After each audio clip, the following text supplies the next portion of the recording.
Number 3، علم و ذکر۔ علم ایک راستہ ہے، ذکر ایک روشنی ہے۔ علم سے یہ چاہا جا رہا ہے کہ ہمارے اندر تحقیق کا جذبہ پیدا ہو جائے۔ کم از کم علم اتنا جاننا ضروری ہے کہ حرام و حلال کی پہچان ہو جائے۔ حدیث پاک کے مفہوم میں ہے کہ جو شخص علم دین کو سیکھنے کے لیے نکلتا ہے تو اس کے لیے فرشتے پر بچھاتے ہیں اور سمندر کی مچھلیاں، درندے، چرندے اور پرندے مغفرت کی دعا کرتے ہیں۔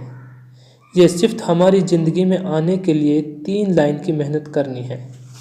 نمبر 1، دینی مجالس میں بیٹھ کر علم دین کے فضائل کو خوب سنیں اور لوگوں میں چل پھر کر علم دین کی خوب دعوت دیں اور لوگوں کو اپنے اندر علم دین سیکھنے کا شوق و طلب پیدا کرے۔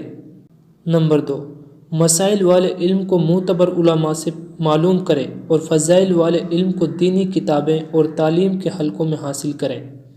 نمبر 3، اللہ سے رو رو کر علم کی حقیقت کو مانگیں۔ ذکر سے یہ چاہا جا رہا ہے کہ اللہ کا دھیان پیدا ہو جائے۔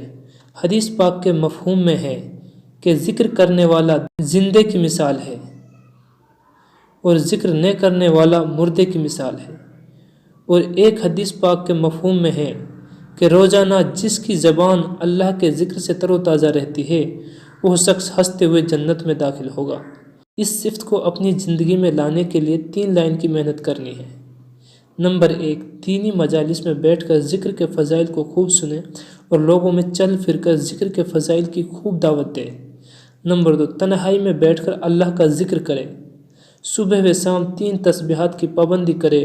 یہ کیفیت ہو کہ اللہ میرے سامنے ہے، مجھے دیکھ رہا ہے اور میرا ذکر سن رہا ہے۔ نمبر 3، اللہ سے رو رو کر ذکر کی حقیقت کو مانگے۔